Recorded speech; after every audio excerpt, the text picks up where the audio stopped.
আল্লাহ রাব্বুল আলামিন যিনি আমাদেরকে সৃষ্টি করলেন, আল্লাহ তাআলা অবশ্যই 100% এর মধ্যে 100% আল্লাহ তাআলা জানেন, বোঝেন।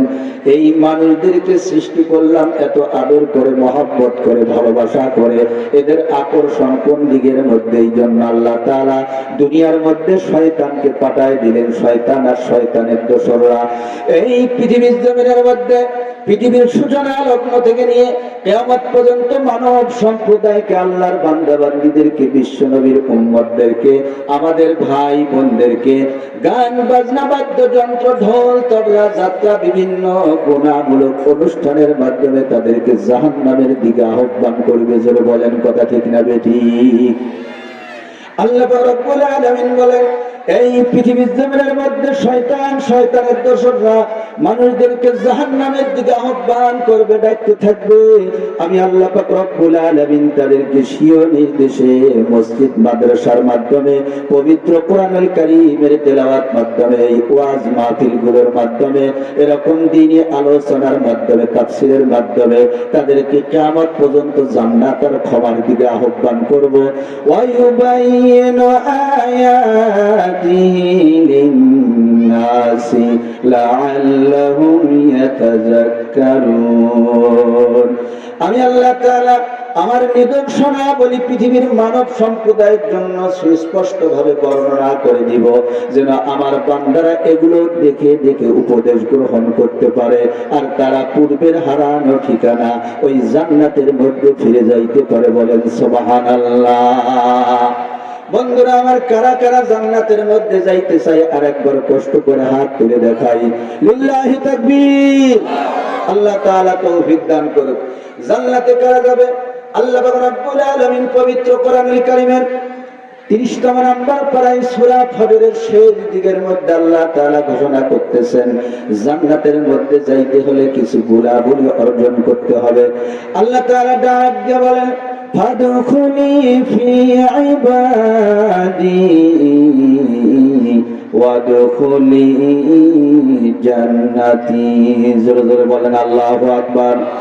আল্লাহ তাআলা এই পৃথিবীর জমিনের মধ্যে কাফের, মুশরিক, হিন্দু, বৌদ্ধ, ইহুদি, খ্রিস্টান, ঈমানদার, মুসলমান, আল্লাহ তাআলা দল মত নির্বিশেষে, ধর্ম বর্ণ দল মত নির্বিশেষে পৃথিবীর সকল মানব সম্প্রদায়কে আহ্বান করে বলতেছেন, ও আমার বান্দা বান্দীরা, তোমাদেরকে জান্নাতের জন্য সৃষ্টি করেছি। তোমরা যদি আবার পুনরায় ওই জান্নাত নামক বাড়িতে তোমরা ফিরে যাইতে চাও, তাহলে এই দুনিয়ার মধ্যে যত দল মত, তন্ত্র মন্ত্র রয়েছে, যত আদর্শ মতবাদ রয়েছে, সব কিছু তোমরা বর্জন করে আমি আল্লাহর প্রকৃত বান্দা বান্দীদের অন্তর্ভুক্ত হয়ে যাও, আর সরাসরি আমি আল্লাহর জান্নাতে প্রবেশ করে। জোরে জোরে বলেন মারহাবা।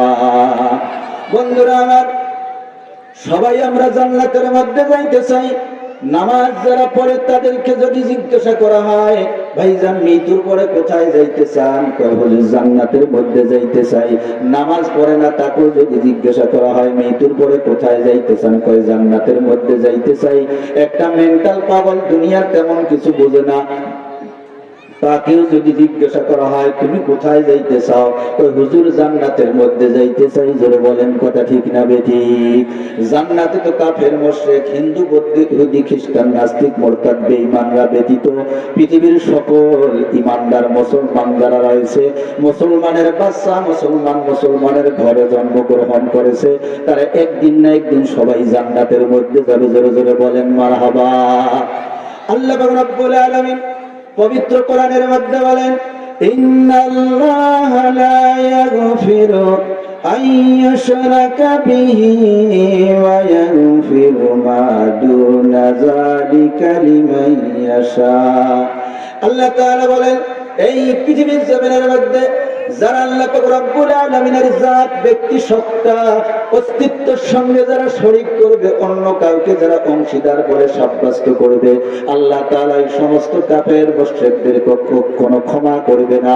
এই শিরিক ছাড়া যত ধরনের গুনাহ রয়েছে আল্লাহ সবাইকে ক্ষমা করে একদিন না একদিন জান্নাতের মধ্যে পাঠায় দিবেন। জোরে জোরে বলেন সুবহানাল্লাহ। আমার বন্ধুগণ, পর্দার অন্তরালের মা বোনেরা মনোযোগ দিয়ে শ্রবণ করবেন। আমার আল্লাহ পবিত্র কোরআনের অন্য আয়াতের মধ্যে বলেন, ওয়া মান ইউশরিক বিল্লাহি ফাকাদ হারামাল্লাহু আলাইহিল জান্নাতা ওয়া মাওয়াহুন নার। জোরে বলেন আল্লাহু আকবার। আল্লাহ তাআলা বলেন, ও পৃথিবীর মানুষ, মনোযোগ দিয়ে তোমরা শ্রবণ করো, কখনো ভুল বশত আল্লাহ তাআলার সঙ্গে অন্য কাউকে তোমরা শরীক করতে যাবে না। যারা আল্লাহর সঙ্গে অন্য কাউকে শরীক করবে, আল্লাহর জাত নিয়ে অস্তিত্ব নিয়ে যারা টানা হাসরা শুরু করবে, আল্লাহ তাদের উপর জান্নাতকে চিরদিনের জন্য হারাম করে দিবে। ওয়ামাওয়াহুন নার, তাদের ঠিকানা হবে জাহান্নাম। জোরে জোরে বলেন নাউযুবিল্লাহ। বিশ্বনবী বলেন, হাদিস শরীফের মধ্যে এসেছে, মান ক্বালা লা ইলাহা ইল্লাল্লাহ, যে ব্যক্তি ঈমান বিশ্বাস নিয়ে একবার উচ্চারণ করবে জীবনে, লা ইলাহা ইল্লাল্লাহু মুহাম্মাদুর রাসূলুল্লাহ, দাখালাল জান্নাহ, সে একদিন না একদিন অবশ্যই বেহেশতের মধ্যে প্রবেশ করবে। জোরে জোরে বলেন মারহাবা। তাহলে পৃথিবীতে যে কথা বলতে চাচ্ছিলাম, পৃথিবীতে যত মুসলমান রয়েছে, আমরা মুসলমানের ঘরে আগমন করেছি, সবাই জান্নাতের মধ্যে যাব। জোরে বলেন কথা ঠিক না বেঠে? কিন্তু যাওয়াটার মধ্যে বেশ কাম আছে, আগে আর পরে। আগে আর পরে কি? পরে কারা কারা জান্নাতের মধ্যে যাইতেছে একটু হাত তুলে দেখেন। পরে কারা যাইতেছে? পরে কেউ যাইতেছে না। আগে কারা কারা যাইতেছে একটু হাত তুলে দেখাই, আমল শিখাই দিয়ে যাবো ইনশাআল্লাহ। নারায়ে তাকবীর। আল্লাহ কবুল করুক, আপনাদের সকলকে জান্নাতি বানাক, সকলের পরিবারকে আল্লাহ তাআলা জান্নাতি পরিবার হিসেবে কবুল করুক। সকলে বলে আমিন। তাহলে এখন আমাদের আলোচনা শুনতে হবে, হুজুর কোন আমলটা করলে, কোন কাজটা করলে আমরা তাড়াতাড়ি জান্নাতের মধ্যে যাইতে পারবো, মৃত্যুর সঙ্গে সঙ্গে জান্নাতের ফয়সালা পেয়ে যাব।